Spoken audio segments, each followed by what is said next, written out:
So thank you everyone for coming out this evening for our third lecture of 2024.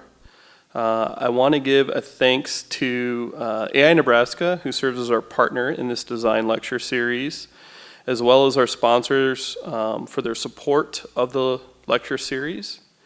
In addition, the Benson Creative District with the Nebraska Arts Council and Nebraska Cultural Endowment for their funding support.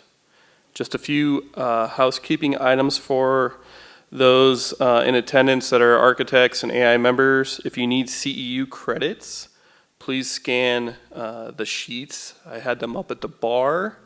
The QR codes are there. It should take you to tonight's lecture so you can get credit for that. Also, there's an attendee survey. Please scan that after the lecture. It's the bigger one that's the black QR code. That'll help with, it's a brief survey that'll help with the Benson Creative District for future funding and grant opportunities here in the Benson Creative District. Okay, with all that out of the way, let me introduce tonight's speaker. Asa Highsmith founded Commonworks Architects in Oklahoma City in 2015. The architecture and design firm operates almost exclusively within its local context, designing with and against Oklahoma City's often elusive vernacular. Through its familiar material palette and accessible architectural language, Commonworks is dedicated to democratizing design and elevating that which is common. The firm's projects range in program and scale, from residences to restaurants to public spaces, but share a refined simplicity and compositional restraint. Commonworks was selected for a 2023 Emerging Voices Award by the Architectural League of New York and selected as one of the top 50 architects and designers of 2022 by AN Interior Magazine.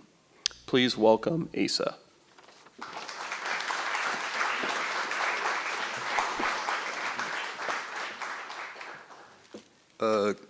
Good evening, Omaha. So I'm going to preface a few things real quick. First of all, thank you guys so much for having me. This is only my second visit to Omaha, but super cool town, very, very similar to Oklahoma City. And I don't do a ton of these, so especially tonight's lecture. This is a new one for me. I really try to make these relevant to, again, the few that I've done, try to make it a little bit relevant to the locals. So when Ross asked me, my focus tonight was basically to say, Omaha's, I don't know your specifics, but I have to assume they're somewhat similar to Oklahoma City. And, we're both in the Midwest or kind of prairie state, center of the country, flyover, whatever, and I have to assume, market-wise and budget-wise, we're fairly similar. So that's mostly what I'm going to focus on tonight. Also because, of course, I'm required to provide a few learning objectives, which is a first for me too. I think the first half of this is mostly me trying to jam those in and then get to maybe actually presenting some work, so you'll have to stick with me just a little bit. But as Ross said, my name is Asa Highsmith. I'm a new dad. Matter of fact, this guy just showed up and thank you. This is a Christmas Eve kid, so he's 6 months old now. Christmas Eve also happens to be my birthday. So pretty crazy. We share the same birthday. But again, one more time, if I'm a little bit shaky on tonight's presentation, finding that balance as a first-time parent with a kid. I think Ross's first email, we were talking about this when I got here, was in November, and we were 9 months. So I told him at the time, I was like, I don't know, man, you're gonna have to check back, and I'm here. I started Commonworks in 2015, so I'm the founder and owner of it. That puts us, essentially, this is our 10th year of business. We'll hit our 10-year mark January, but tiny. Am I not hitting the mic very well? Too much? You're in my video. Ah, okay. I can't see your face. Well, I can't tell ever, so if I'm being too loud or I need to move back, somebody tell me. Anyway, just in case, right? That's Nebraska, and there's Oklahoma. You can see Oklahoma City's, we're nice and right in the middle of the state. I'm always interested when we have these cities like right on the border. And I did notice that there's several states around here where like the biggest cities in the states are right on the border. I mean, I don't know. I don't know state politics for this area, but I hope you guys in Iowa are close. While I'm on maps, a specific point I want to make, we are, and I'm definitely going to talk more about the specifics of our firm because there's some caveats I need to throw out about who we are because I'll be honest, some of this stuff probably not going to be relevant to everybody, but I'll try to focus that lens in. But we almost only practice locally. We've only done one project outside Oklahoma City ever, and frankly, I didn't even want to do it. But it's in Fraser, Colorado. It was for, it was one of those things where it was like one of my really old, very good friends who's up there, and yeah, we ended up doing it, but I'm happy to talk more about doing projects away, but yeah, it's just not for us. It's not our thing. So a little bit about us. Like I said, opened January 2015. We're a tiny firm. That's on purpose. We're a no-growth firm. I'm not interested in growing my business, and I'm happy to talk more about that too, but essentially our firm is set up to be a single design team. I worked for big firms. We did a lot of big projects. I used to do university work, a lot of big stuff, and I'm not interested in long projects. I like turnover, and I don't want to manage people. I want to be an architect, not a small business owner. Our major focus as a tiny team is purely housing. I'm going to talk more about that. I mean, obviously we do other projects. We'll talk to anything that comes in the door, but our focus is housing. And like I said, that's going to be a little bit what I get into tonight. As a tiny firm, our project size can vary. We've been lucky enough that we've gotten projects, our typical sizes, probably around there, but the biggest project we've ever done, which I still think is kind of crazy for our firm size, was like 16 mil, which was a big one for us. And honestly, I don't think I'm ever going to go that big again, so talk more about that too. But this is our whole team right now. It's myself, my wife Kate, who is here with me tonight, lovely wife Kate, and Chandler Brown. She's our third. We've had a few different people come through, and again, not really the topic tonight, but well, yeah, I'm gonna skip it anyway. Chandler's with us right now. She's great. She just got licensed. Hired her straight out of school. Hoping she sticks around. I think we got a really good team right now. So, and I assume the reason that I'm here tonight is because we've been lucky enough to get a little bit of attention outside Oklahoma City. I talked about this with Ross a little bit right before. I don't know how, frankly. We only practice locally. Like I said, I barely market.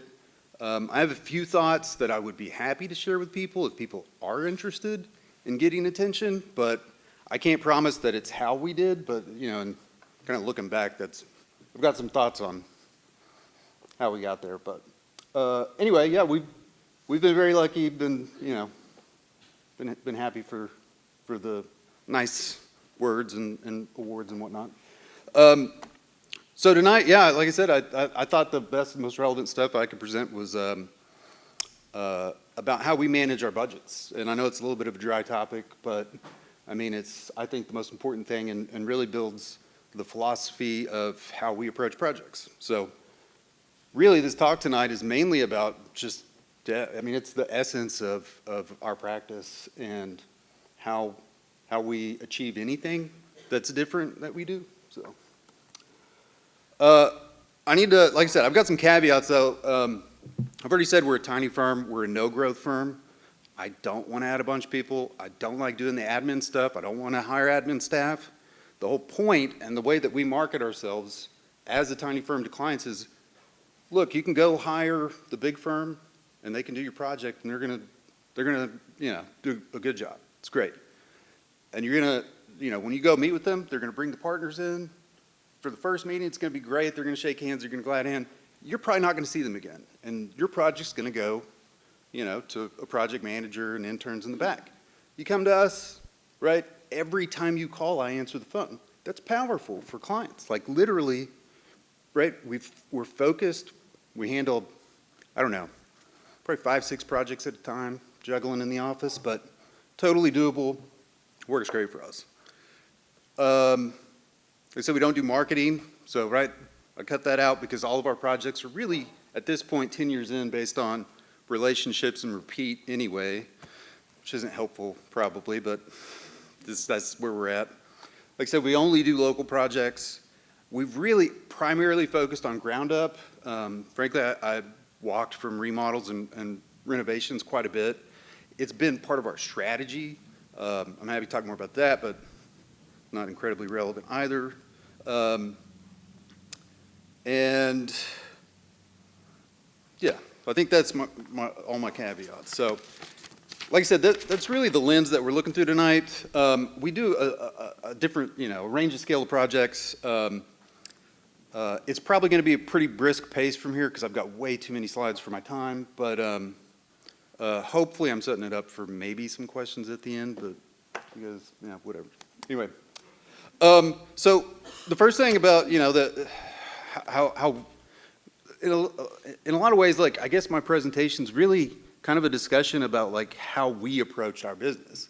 The question was, whenever I started out, it was like I was lucky enough to get a project, and I jumped because at the time I was unmarried, no kids, right? It was easy, wasn't a ton of responsibilities I had, so I took the project. But the question, of course, came like, what's going to be the next project, and what's project after that, et cetera. And so when I first jumped in, I started asking myself, like, I've never had to think as a business person before or think about where the next job comes from.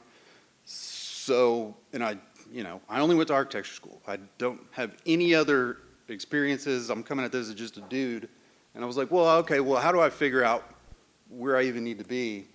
And really, if you start, reading the news at all, and I thought this was helpful, your survey tonight, your top 2 items, I'm going to touch on the first one tiny bit, but the second one, right, affordable housing, I can't read the news without hearing about this, right?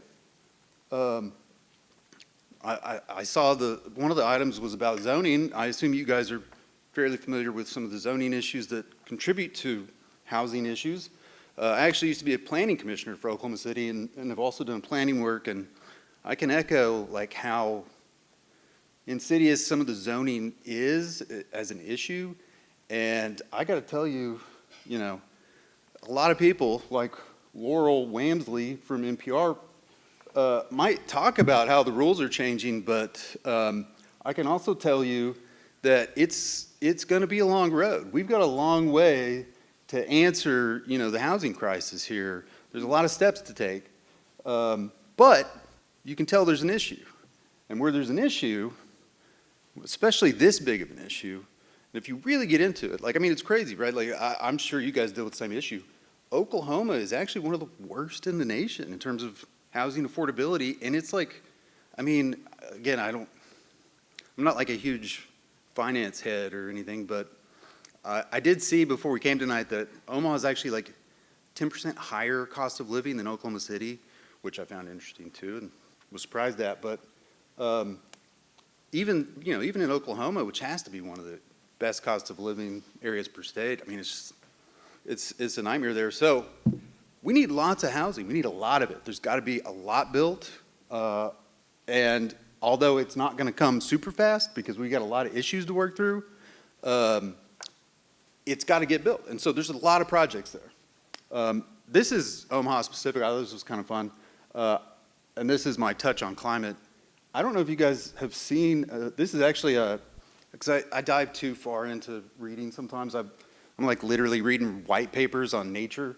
But This bottom map talks about receiver cities, right? Climate migration.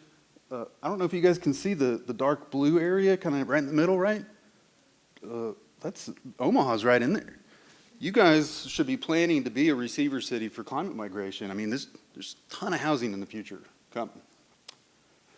So if there's a lot of housing, and I'm just focused on one thing right now, but if there's a lot of housing, well, who are the clients? Well, again, I'm just Googling here and apologize for the purple links. Some of these, when I clicked through, didn't have like really cool, things I could snip. But you click on this link, guess who develops housing? Well, it's private developers, right? States, government, we hear about subsidies and all this kind of stuff all the time. They don't really build housing. I mean, sure, you might have a housing authority that does like Section 8 or something, some of these small things. It's less than 1% of the housing that gets built in America. It's private developers, right? I think pretty typically the most common client for most firms. So where do you meet those clients? Well, again, as somebody who doesn't know how to do market research, right? In probably 15, 16, whenever this was, I'm looking back and I'm like, well, okay, how do I go meet these guys, right? Well, guess where private developers hang out? It's not hard to find some of these organizations. And specifically locally, guess what? We've got a huge ULI group. I start showing up at ULI, guess what? I see them reading. A lot of stuff about housing. There's my clients. Very simple, right? I mean, this isn't all that tough. Right? You got to develop relationships. You got to start building that framework. But I mean, the dots aren't that hard to connect if you want to. Well, who are these people? Are they going to hire me? Are they going to hire my small firm or my, maybe we're young or, whatever the issue is. We don't look like the big guys. Are they going to hire us? I can tell you from my experience, right? Here's something else you might be reading a lot about. Boomers, right? They're retiring. What's happening to all the money that they have? Richest generation in the history of the world. This wealth transfer and all this stuff, right? Thing about old guys is, right, when you're mature and you've been around for a long time, you already got your guys, right? If you got a lot of money and you want to go build a project, you already got your guy. So there's no room there for me. But you know who's in ULI? It's not the old guys. It's the young guys. It's young guys, young men and women. I'm sorry. That wealth transfer, everybody's talking about like inheritance and stuff. Most of that wealth transfer, frankly, and I'm not blaming it all on the wealth transfer. Some of these people have made their own money, right? They've done their own thing. But the point of this is that a lot of that has happened already. A lot of that's being passed down, during everyone's life. And it's about like, how am I setting up my kid for their future? Well, what are these guys going to do? And what do you do when you got a lot of money? You invest it. And one of the easiest places to invest it for a lot of people, it's what they know. It's, their local area. They're going to go build some housing. And that is a very common first project for developers. So, of course, this whole thing was about budgets. Really, that was my first learning objective, by the way. We just went through.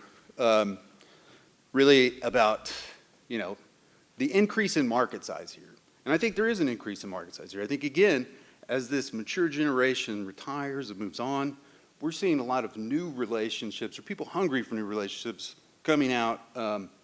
It's literally right now. This is the time to do it. I'm telling you, if you've ever thought about starting a firm, you want to do your thing, you got to do it now. I mean, like you're going to run out of the window.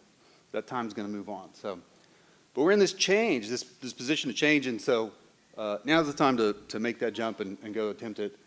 But once you got the job, right, you found the client, it's housing, okay, Asa, I've got the job, but I live in Omaha or Oklahoma City, and my budget's not that great compared to other places, right? Well, something about budgets. Again, I don't know how much development work you do, right? But your project budgets are based on the cost of the underlying land. I mean, not completely, but it's an easy metric to really, have as a rule of thumb. Your developer would love to have a great project, right? They want a great project too. But the issue is not even them. It's not your client, really. it's appraisers, right? It's the appraisal. It's how are they going to get lent? And so don't blame your client. Don't blame, the constraints that you have living here. You got to figure it out. It's just a reality. Your client can't fix it. The banks aren't going to fix it, right? That's just how it's going to go. So part of the character of living in a place that's cheaper is you got to build cheaper too. So that's your budget. Understand your constraints and accept them. So I worked for all these firms that, I say all these firms, sorry. I really only worked for 2 firms before I started my firm. I worked for one that did university work, then I worked for one that considered itself a design firm. And one of the things that we kept doing, and it always felt like banging our head against the wall to me, right? The principal of the firm wanted so hard to do something cool. He really wanted to do things that were cool, that like people would be like, man, that's cool, you did something. And to him, and like I find so many architects, that means something sculptural, right? Specifically sculptural. As architects, we feel like we make 3-dimensional space, and I'm not doing something, I'm not like really doing a design unless it's, some stuff's happening. And I just don't think that's necessary. For me, it was more of a, what's the path of least resistance? And that's frankly like how we've built our firm, or really what we've, centered our approach around.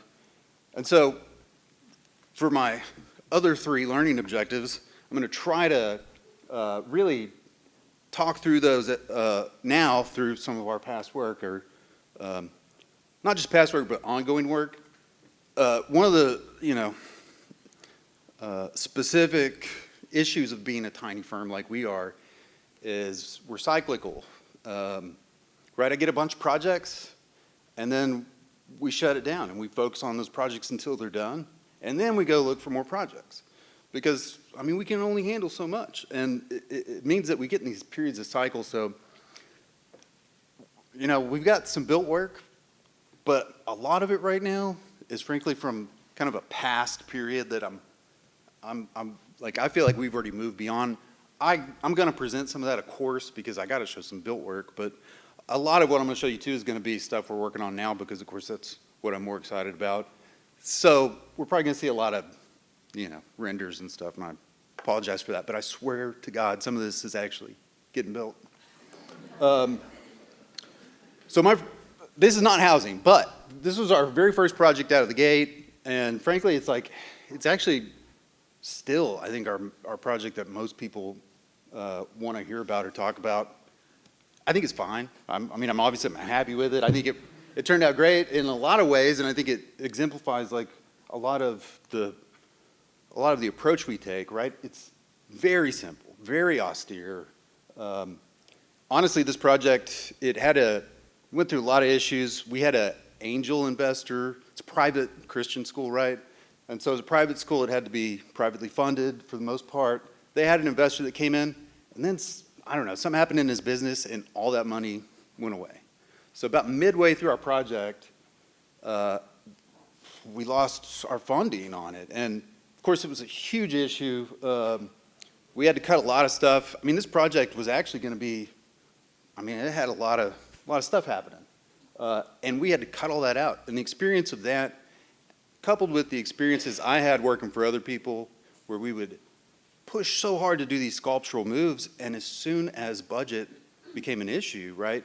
As soon as you start to value engineer, right? All those issues that you have to go through, the character of that one place where, my past principal would have put all our effort, and that would have then, right, been kind of mutilated back to something else as the budget got as we had to get back into budget. Everything that was special about the project went away. And so for me, it was more about I don't want to bang my head on the wall to try to do these efforts when they always fail. They always lose, and then the project ends up being not really anything special at all, because the one move we tried to do was too expensive and too hard. So our approach on these projects is really, forget all that. Let's do it as simple as possible. Let's, structurally everything, right? I'm telling you, there's nothing special about this project at all. Well, we're gonna look at more, but what makes it interesting in any sense is compositional. It's proportion, it's scale, and it's composition of the openings. That's it. And that's really, frankly, the whole second half of this presentation is going to be about. Simple materiality, simple approach, make it easy. Doesn't have to be hard. This project, once we got to this place, wasn't difficult. Every detail here is a detail you've probably already drawn. We're not reinventing the wheel. Anyway, sorry, I'm rambling a little bit. But just to set this one up, it was an addition to an existing school, had some existing buildings already in place.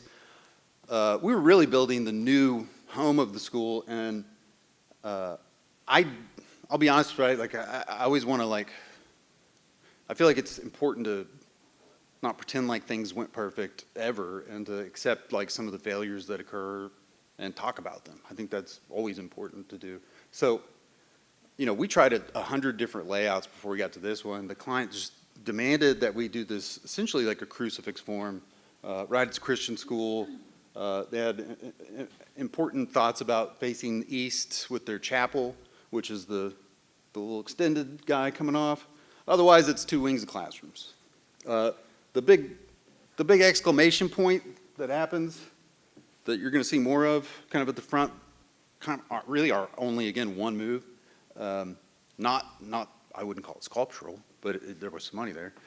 Was really only done to kind of establish itself visually as like, hey, this is the important thing you come to, and not the big old EFIS building that's in the middle. Talk a little bit about managing budget on this one.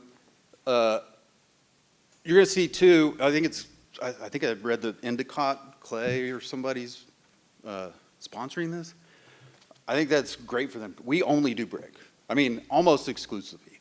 I want to touch on this super fast, then move on. But we primarily do brick because it is, in our view, something that is unique to our area of the country. And I think I include you guys, right? But in Oklahoma, we got a lot of clay, and there are so many places in the country that cannot afford brick. Most of it. I mean, frankly, like we visited Minnesota last year. Everything's, like hardy board. There's no brick building. I mean, there's old ones, but there's no new brick buildings because it's so expensive for the freight.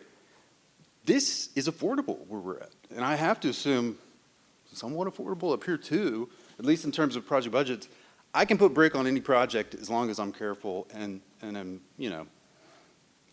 approach the project the right way. The reason I like it is because, the other materials that I can typically afford, stucco or, hardy panel or some metal panel or something, right? The subcontractors we have in our area, frankly, don't execute. And so, to me, it's the material that we have. It's the one that our locals know, right? They still do this on home building in our area. So the trades are there, it's easy, and it gives our clients what I call a durable asset. This project specifically, we did the whole thing cold form metal frame. Except for the entry piece, which you can see, of course, in our, and I also left all the revision clouds, or the revision tags on, by the way, on purpose, so you guys could see, it's like a porcupine with so many little things coming off it. But the only real steel is in that entry piece. We cold form framed the whole structure. Very simple, again. It's a metal panel roof, right? A corrugated metal panel. Of course, every client we propose this type of roof to, right? A very cheap roof, very simple. Panels go up so fast. Everything's easy. Everybody's scared it's going to look like a barn. Everybody, when they hear a corrugated metal panel. On this project, honestly, that one little shadow line that you see down it was a last-minute throw-in because I got so nervous that there was too much roof visible. And I think it's one of the best parts of it, actually. Like, I'm really glad for that. But anyway. Very austere, right? I mean, there's like hardly anything going on. But everybody wants, legit, like whenever we got the Arc League award, specifically wanted to see this one. I was like, okay, I guess. I mean, again, I'm proud of it. I don't mean to trash it or anything, but just being honest about our work. Right, like interiors, everything's incredibly simple because, again, like, right, we're working with Midwest budgets too. This is what we can accomplish, and for us, it's more about like, I mean, yeah, it's kind of a right less is more type of thing, but it's more about just being like very curatorial and editorial about our process. So again, yeah, that's the school. A little bit of housing, but still not completely relevant just yet. I'm just trying to get through my built work real fast. We did a red house, a white house. These have been pretty popular too, but these I think still exemplify a lot of our approach here. Formally, like one is essentially just a linear box. It has a few little, interesting details.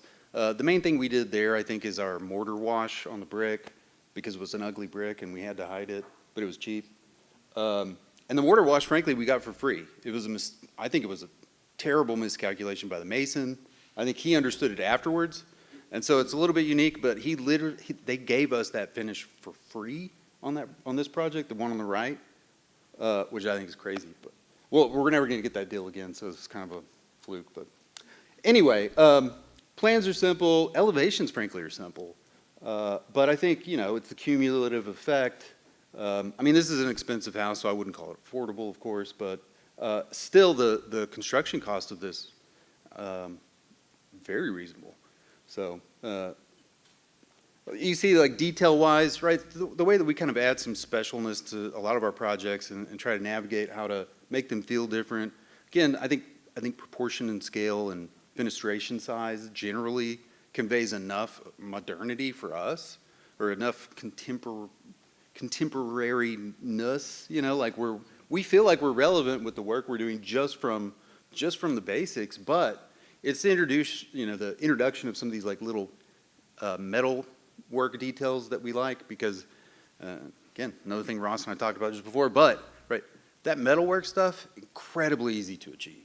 I don't know about you guys, but in Oklahoma City, like every other block, there's a new shop with a guy with a CNC machine. And he's ready to do, you send him your cut file and he'll go do it. We can get this stuff done all day long. So it's one of the little simple ways we add that kind of stuff in.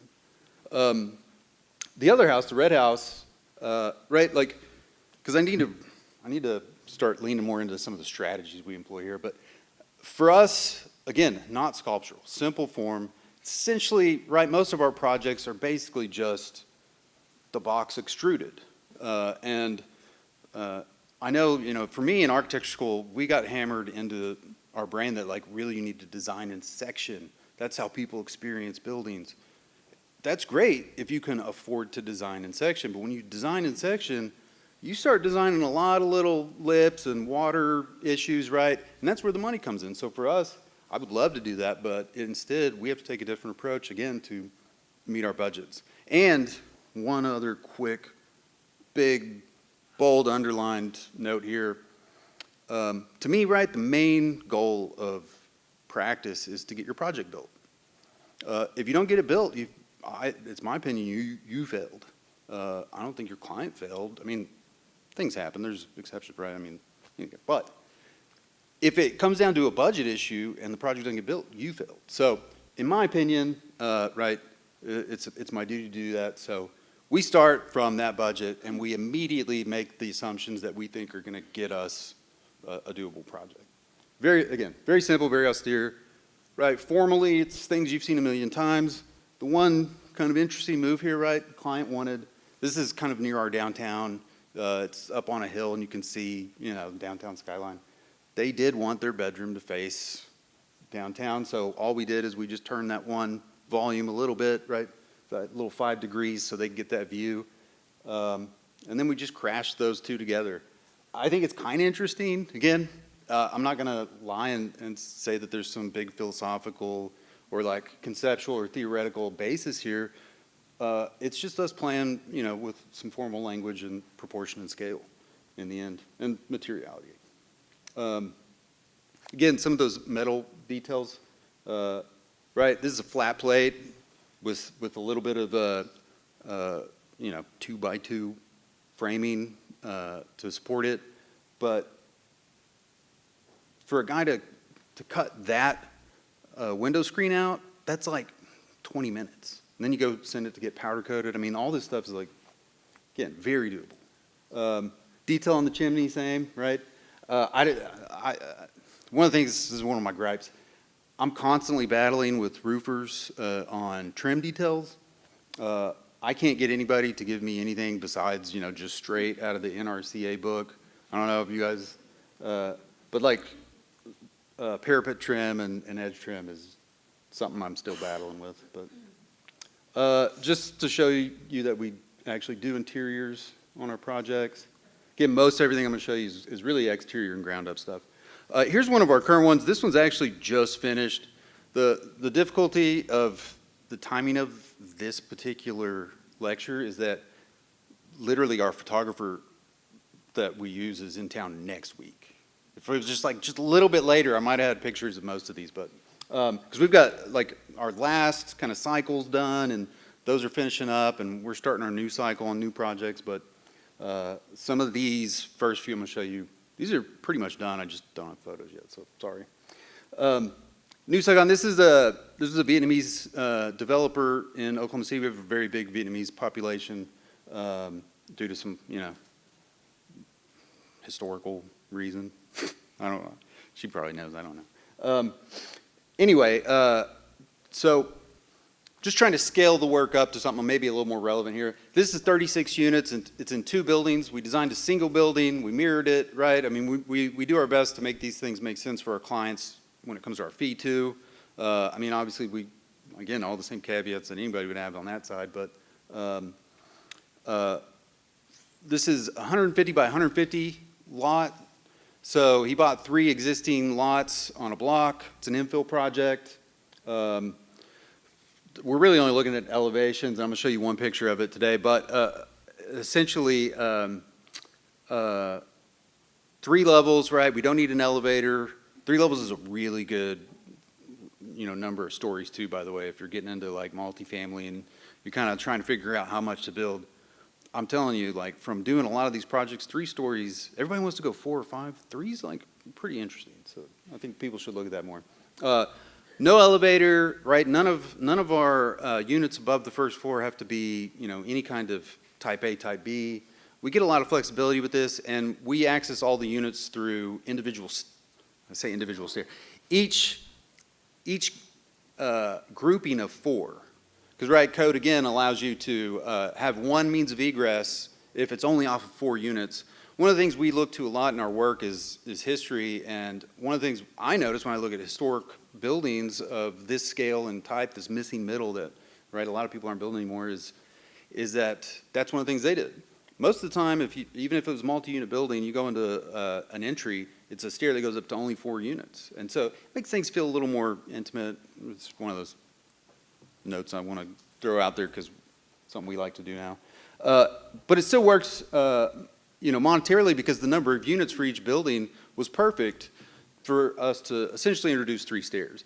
Right, if this building was hallway access, like, right, single corridor, 2 stairs at the end, of course we'd get away from doing 1 stair, but we'd have to build all the hallway. So this makes for a very efficient product. Our client loves it. It's completed. Here's my crappy picture from literally the day before we left.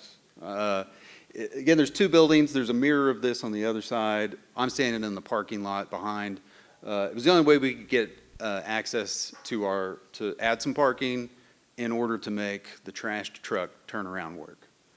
And the original design was one big building in the middle, but anyway. Brick introduction of right, siding and some of the typical stuff you'll see. A lot of the detail work on this really didn't translate, frankly, with the masonry work. There's a lot of stuff going on that's like not quite visible. I mean, you can see it more here, right? I think the accident we did here was we color matched our mortar to our brick. So just another FYI. But right, you can see too, and I noticed this on some projects driving in, but most people try to hide them, your wall vent caps, right? We use these, they're the Seho SF series mechanical wall vent caps. Right, we spec those. Anything you see, by the way, in our projects, we choose. Not our mechanical, not our electrical, not our plumber. If it's visible, we're picking it. And we do that on the facade especially. I like the SF wall vent caps. You can kind of see them right there on that middle little, it's actually where our downspout is. Another thing we do, right? Cost savings. Everything's about cost savings, so we can make the most of that budget, is we typically do not interior drain our projects. Yeah, we run the roof out to conductor heads and downspouts, and we accept it. Because honestly, it's a great design tool. It's a great way to articulate your facade and the separation of units and like, rather than having to do all that fake stuff you have to do to pretend like you're, making that articulation, you just do it and it makes sense because it's part of how your building works. This is another tiny little, this is a little mixed-use project we did in Wheeler District in OKC. Really, again, extruded form. We were on a corner lot, so we had a little bit of interest there on that one, right, this main view that we're looking at. Again, incredibly simple building, 2-story, all wood frame. Pretty much everything we do is wood frame, brick facade. It's all about the openings. It's all about, right, those little kind of, there's money there, right, in those still details, the awnings, the planter. And we pretty much got everything we asked for on this one, by the way. Again, can't wait to have pictures. I did not stop and take a picture of this for you guys for this one, because Wheeler's at least another 5-minute drive away, and I'm lazy, I guess. This is another completed one. We just did a park project in the city of the Village, and that's a real name. It's basically part of our metro, but they had a parks project. We did 3 structures there. Once again, these are your basic park structures. We did everything. I mean, it's like we built it like, it's the same materiality, same construction type as the gazebo that's in your local park, for the most part. But one of the single places that, and I think this shows through a lot of current work that's happening, that you might see online or in the magazines, people have started calling it roof-a-texture, where, right, people are doing, like, really focusing a lot of their effort on formal interest on the roofs. Part of the reason people do that is roof framers, again, you go out to suburbia, right? Those roofs are crazy. There's like all kinds of stuff happening. It's achievable. If they can do it out there, you can do it. And so, right, you don't want to do all the, flips and waggles and whatever, but like you can say your roofer expects to have to do some framing stuff. So it's another one of those opportunities on projects where I think people should spend more effort rather than trying to do, sculptural stuff on the facade or whatnot. It's hard to tell. I think the sketch on the far left does it better justice of kind of how this thing is set up. I don't even think the render really reads it right, but they're really like just simple gables on an axis. It turned out pretty good. I can't wait to show pictures. So a lot of that work really started pre-COVID, and again, just brutal honesty, we had a rough few years after COVID. Specifically, we had a lot of projects that didn't go forward. Most of that, I'm serious, like, it wasn't our fault. It was just a series of bad beats. So these next few probably aren't getting built. I don't think they are at all. And we put in the effort, so I want to show them. And I think it's a period of time that kind of feels lost for the firm a little bit. But this was one we called the hoop houses. This is essentially, right, this is a very common agricultural product that is used, of course. And I think it's Future Buildings or something was the specific company we were talking to. But essentially just one of those like salt barn type, not the fabric ones, but the metal roofs. We were looking at a truly affordable housing product. We do a lot of this type of scale too with developers because you've got your guys that are wanting to do infill, but you've also got a good number of green site, new kind of more neighborhood development interested people who are really starting to make more effort to be different than their competition. And we've got several of those types of projects to show you. This one was just interesting. I mean, right, it's a little bit different, but it was very much based on budget. We were doing a lot of moves on this one to attempt to get these built and make them interesting in a part of the city that Actually, several of these next projects, all of them are in like mostly undeveloped, but I think it's the obvious places where everybody knows development's moving. But these are kind of like first attempts, and so we put a lot of effort into trying to create a feeling of security in these projects. And our move is really this kind of like almost a common wall that becomes a little bit of a fence for your home, but rather than like formalizing a fence, we're trying to make it feel a little different, hopefully make it feel a little more friendly and open, or I don't know. Like, you've got to find that way to like create security and separate yourself, but also be open to your street. It's important. I mean, here's a crazy one. This one I never thought was going to happen, but I still think it's cool. We were doing a project for a client that had a piece of land that wanted to do it extremely cheap, but wanted to do all this, like, had all these crazy ideas. Our move on that, you guys probably, I'm sure you have something like this, right? You get these like big 2-by-3 foot blocks of concrete. Locally, our concrete guys are called Delisi. Delisi, right, whenever they come back from a concrete pour and they've got concrete sitting in their truck still, the easy thing for them to do, I mean, they want to make use of that, right? They paid for it, so they'll go pour these blocks, and you can buy these blocks for $35, and they are 2 foot by 3 foot of concrete. Now, you got to have a way to lift them and move them around. They're going to drop them off. You better have a way to get it off the truck. But if you're ready for it, I mean, it's a very interesting product, right, to build this facade. And I think, obviously, this is a very specific type of approach, and not everybody's going to want to live here. But we thought it was fun. It was interesting. It was a fun exercise, and yeah, it's not going to happen. But I do think what I really liked about this project is I think it very much represents Oklahoma's aesthetic a little bit in terms of like our natural, right? We've got a lot of this kind of land. We're somewhere kind of similar to you guys, but more of like that transition zone between like prairie and desert a little bit. We get some of that Mexico vibes a little bit some places. Anyway, Oval House, this is another one where I'm really showing it mainly to say, we had some cool stuff coming that's not coming, but this was going to be, this one was planned as a Airbnb actually on a farm, on a client's like farmland. They were looking for a way to have an interesting kind of like higher level, housing option where they would invite people. This was essentially like, again, exploring that idea of like, okay, well, we need to extrude up pretty much straight, but what's an interesting way to do that? You can design and plan, right? If you're framers, if the issue's really like about that designing in section, honestly, curved walls aren't that hard. There's not a ton of additional money in here in the wall framing. Now the floor and the roof, you're gonna, you need to be careful on. There's some tricks we get into details on that, but anyway. Hui, this is a townhouse project. Again, this one's in design. This is the only thing I purposefully have cut off the image. I don't want to show you the ground floor because it's not fully worked out. But this is one of our only current non-brick projects, and it is essentially a hardy board siding product, but we're trying to use the trim board to effect.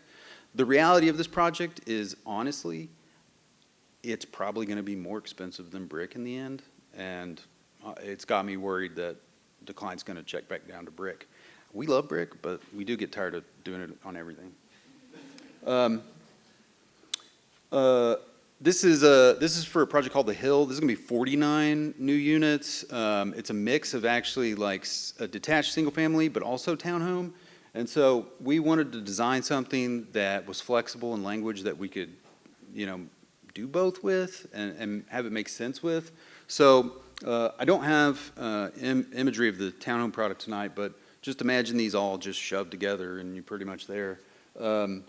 They take a lot of the same approach where we're essentially, right, again, extruded box, but we're starting to lean more into a little bit of the interest and detail that we see more historically. My wife, Kate, happens to have a master's in preservation, and so one of the things, I mean, I've always been interested in anyway, is like, yeah, how to translate some of this more traditional language. So we're bringing in more of like what I consider kind of the Tudor swoop, these, cast stone type pieces, because something else I've learned is like, while you don't see cast stone a lot, and a lot of people will tell you it's very expensive, honestly, it fits right into our brick budgets. So, Strawberry Row, this is in the district of the area called Strawberry Fields. Again, very similar, right? We're not reinventing new forms. Architecture is a recombinant profession. You take things that already exist and you put them together. Very rarely are we creating something completely new. You're not inventing a brick, right? The bricks are there. We just go and we say, hey, we're going to use bricks.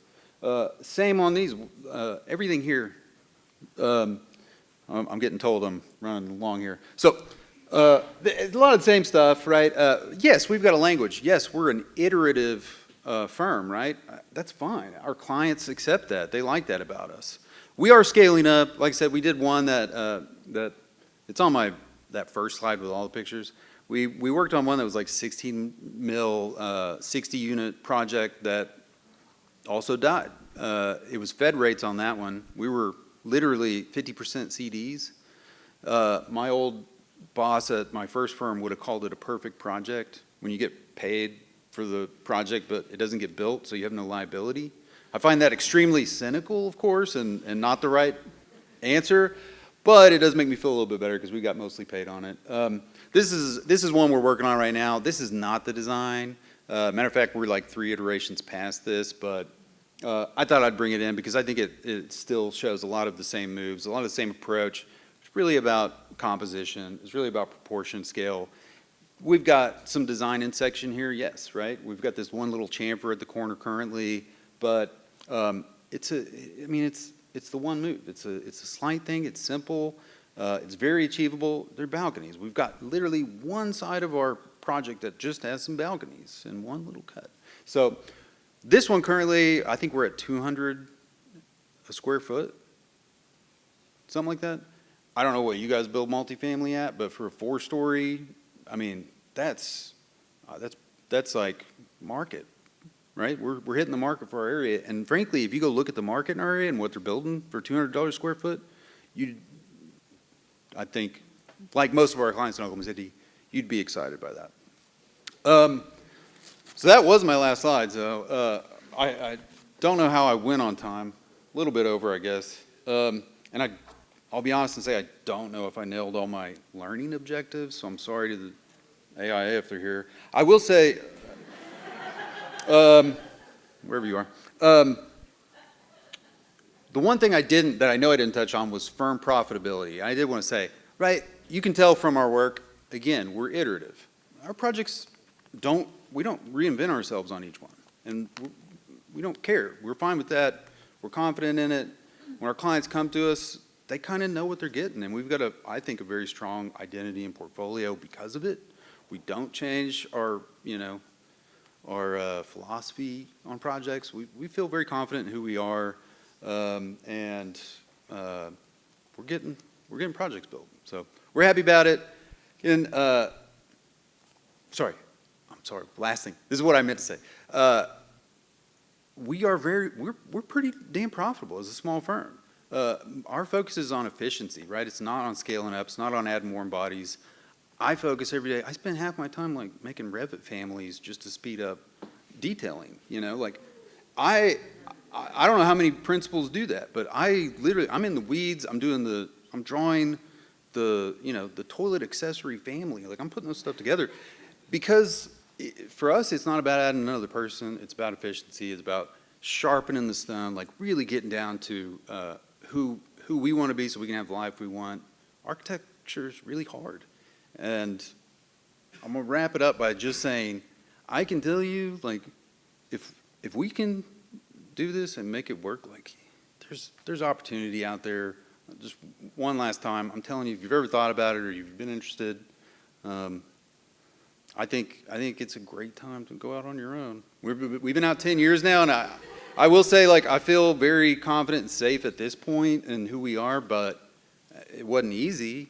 But, I mean, like, it's doable. It's totally doable, I'm telling you. Anyway, thank you, guys. I guess, I don't know if do questions? Yeah. Thank you.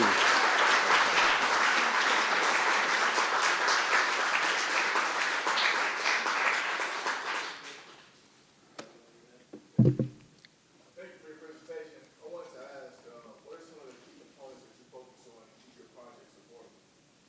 Afloat? To minimize costs. What are some of those key components about your designs that help minimize costs? So our approach, honestly, from when we start a project, I mean, we do a little bit of, first, when a client first calls us, right, they got a piece of land, they got something they want to do, and we get the gist, right?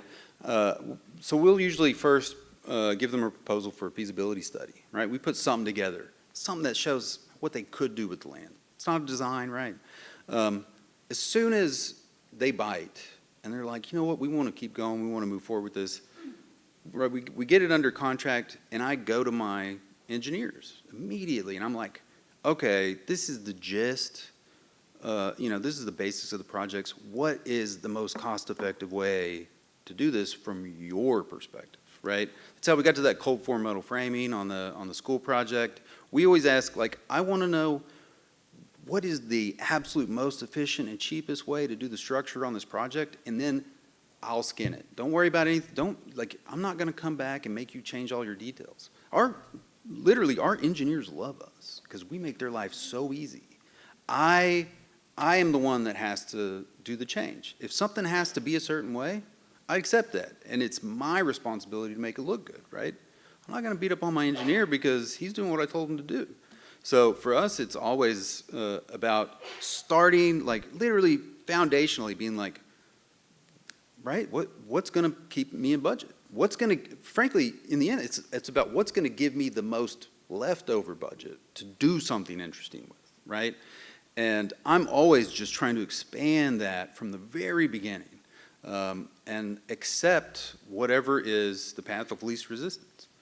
Accept the constraints, accept the givens, and then build my architecture on top of that. I don't know if that really... Yeah, definitely, because like one of the things I noticed in your designs is simple yet elegant. And I've been pulling that kind of phrase in my mind for like months now. Simple, elegant. I appreciate that, by the way. So that allows you to kind of stay within those budgets, minimize details, and also come up with a new product. Well, dude, I think to piggyback on that, I mean, that's part of why we can provide value to our clients, right? Because we don't reinvent the wheel, because we are basically copying and pasting our details, project to project, right? I'm not worried about the little detail anymore. That's taken care of. I don't have to, I don't spec a new door handle on every project, guys. Like, I don't know how much in the weeds you get, but I'm sorry. What I look for is I look for products and materials that I think of as like blue jeans materials, right? They'll go with anything. I'm not, generally, especially on interiors, I'm not trying to project my aesthetic on the client. My expectation is they will curate the space. They will make it their place. It's more about the way they want to furnish it. So honestly, that's why I don't show a lot of interiors. We're very simple and clean on that. And I just focus on giving them what I think of as like the nicest, tailored suit on the outside. And we just want to coat that thing and make it pretty. A lot of people, honestly, I've had people kind of snarkily suggest that we're box decorators. I don't care. If that's what you want to say, I don't care. That doesn't bother me. I'm doing projects and I'm getting paid for my work, and honestly, things are great. So when I have a client who needs a really cost-effective, high-efficiency project, sometimes it's really hard for them to wrap their head around getting the design. How do you go about the fee structure of working on these kind of projects? Is it hard for you to sell that to a client who's looking for a low-budget project? honestly, we're still, frankly, probably below market on our fees for our area.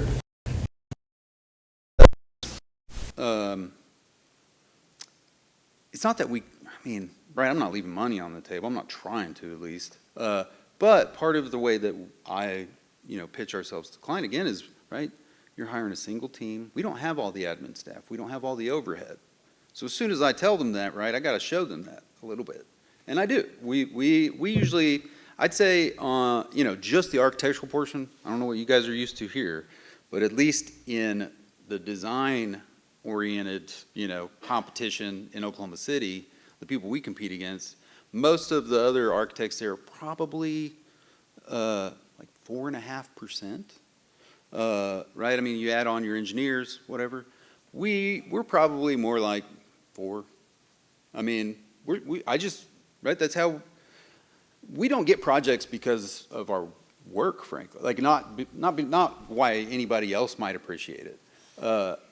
We get projects, we get clients because of our service, because we know how to get the project done and we get it built, and they don't have to worry about anything. And so, really, I'm happy to do that because nobody in Oklahoma City, frankly, gives a shit about any of the awards we won. They don't look at them. They wouldn't even know what it meant. They don't care, and they don't care about that anybody else cares about us, frankly, right? Most clients don't even care about architecture. They know they want their buildings to look good, but they don't really know what we do. And so it's not that important to us, so I don't stress it. And that's also why, honestly, and again, something Ross kind of poked me on is talking about our website is just permanently, under construction or in the works. I'm sorry, right? As a no-growth firm that only does local projects, I don't have to go client seeking all the time. And so I just don't care about marketing. I don't spend money there. I do it when I get around to it. If I've got some free time and I feel like getting our projects, kind of documented enough, then I do it. But otherwise, I'm focused on the work at hand. And anyway, I'm starting to ramble again, but that's just the honest truth. We're definitely not interested in doing the race to the bottom thing, right? But the truth is, we're honestly extremely profitable at 4% when we're 3 people, especially when we're doing the volume of work we're doing because we're easy, we're simple, our designs are easy, we execute, it's iterative, again, same stuff. So all that makes it easy for us to accept 4%.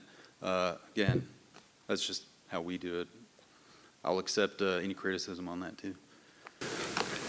So how hands-on are you with contractors to keep things affordable? Because I know, for example, the perforated metal panel and things like that, there's some contractors you talk to, you show that to, you get a markup because it looks expensive just by default. So a few things, right? Because of the scale that we mostly work at, we're extremely involved. I'm out on site all the time, personally. Again, we're a single design team, so I have to be. I'm like the guy who's got to go out there. So, because we know who most of the locals are that can execute the stuff that we want to do, most of the time, honestly, I kind of short circuit the conversation by just saying, here's the guy you need to go talk to. We've made those connections at this point. Now, there was some effort to get there, right? We had to push and pull until we found the guy that would perform and be consistent, but yeah.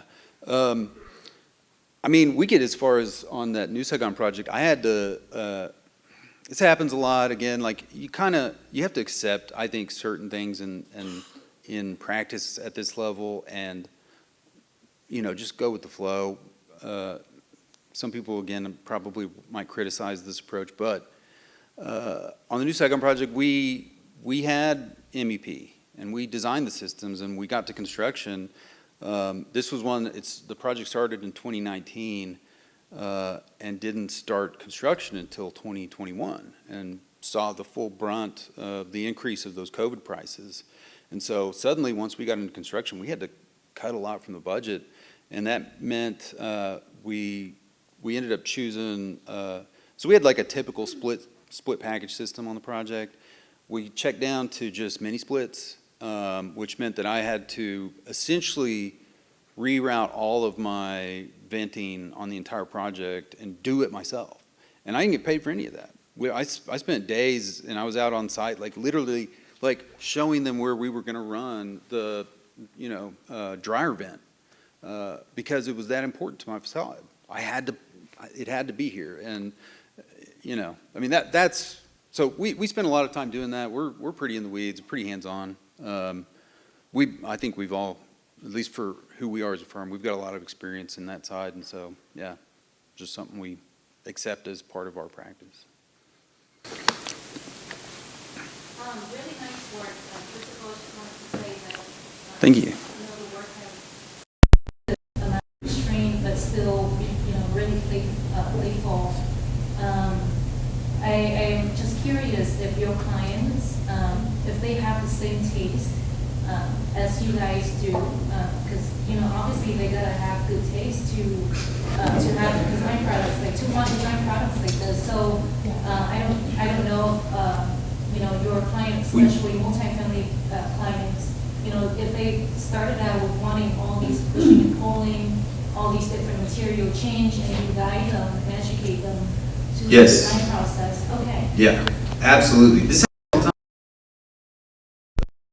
As I said earlier, right, they don't care about our awards, they don't care really about anything I talked about in this presentation except budget, and they want to get their project built, and they want other people to tell them their project looks good.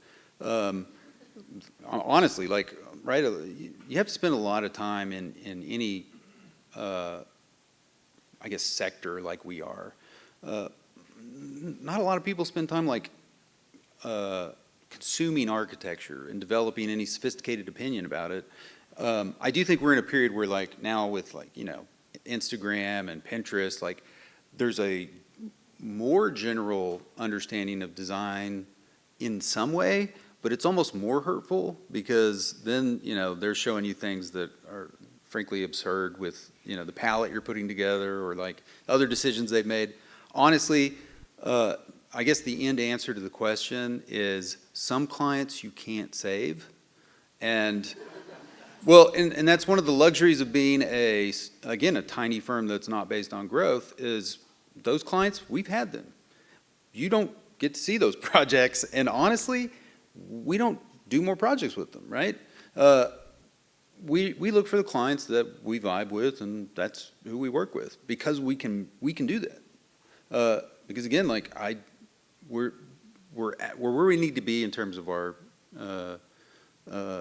billings, in terms of like what's coming in the door, and I don't need the headache. And that's what's, again, I haven't made the pitch yet, but if you're wondering why we're a no-growth firm, I'm telling you, there's a lot of benefits to it.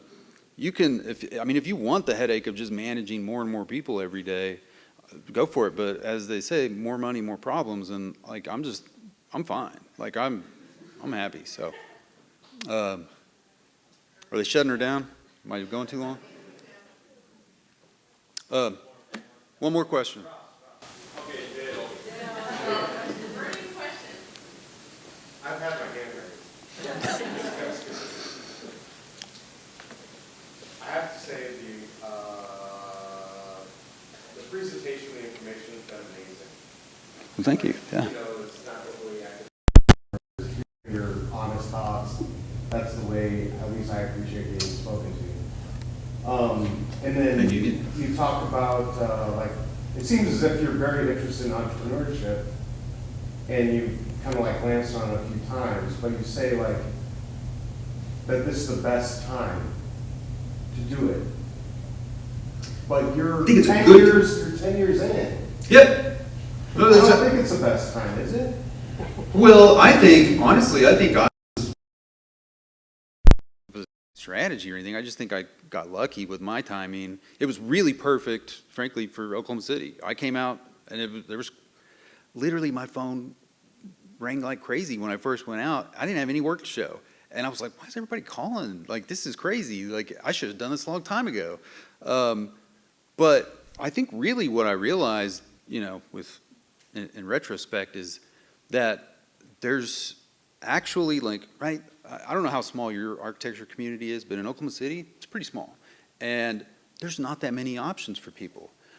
Honestly, I sometimes get the feeling that there's more money that wants to be moved, that wants to be put somewhere than there are even like people to do the work. I know sometimes it feels like there's no clients or you don't know where to find them, but I can tell you, like, if I figured out where they were, I'm literally, I appreciate you saying, like, I'm using like normal language and stuff.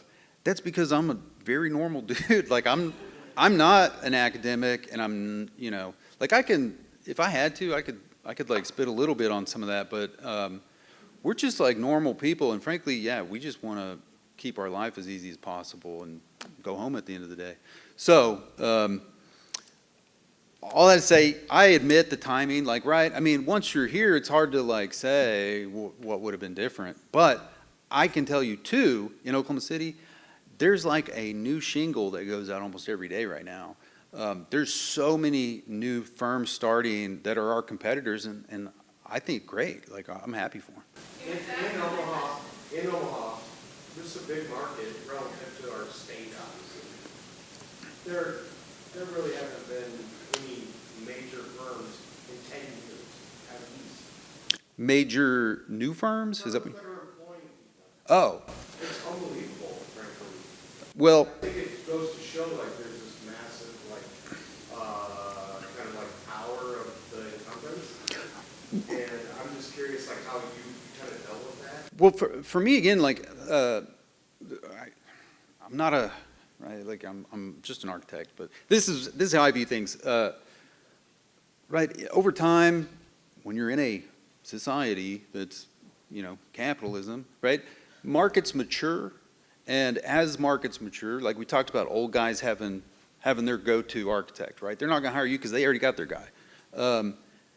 That maturity of the market, though, has to, just like, right, people die.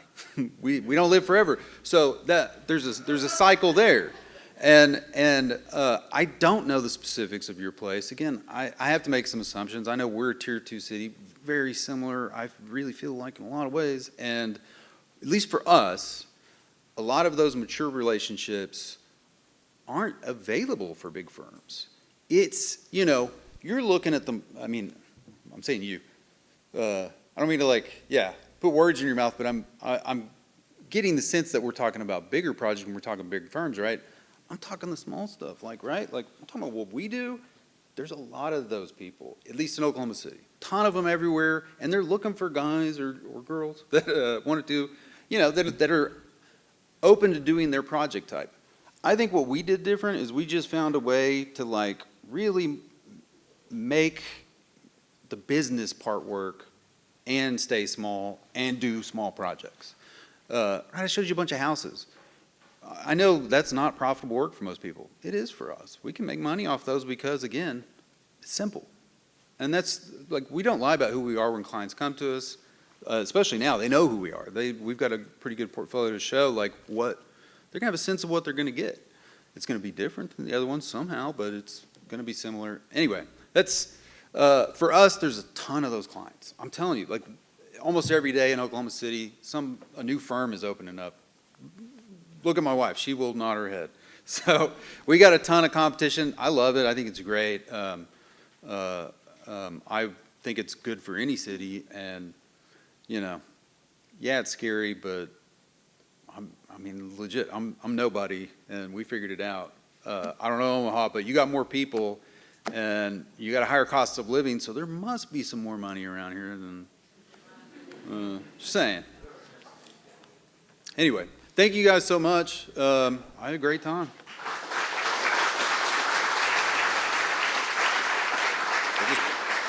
Pull it out. I was going to ask quick. Thank you so much, Asa. That was awesome. Really appreciate tonight's lecture, and nice to see kind of a packed house tonight. So I just wanted to let you guys all know that the next lecture will be August 1st. And then our last lecture will be October 10th, and they'll be here. So hopefully we'll see you for those. And one more round of applause for Asa. And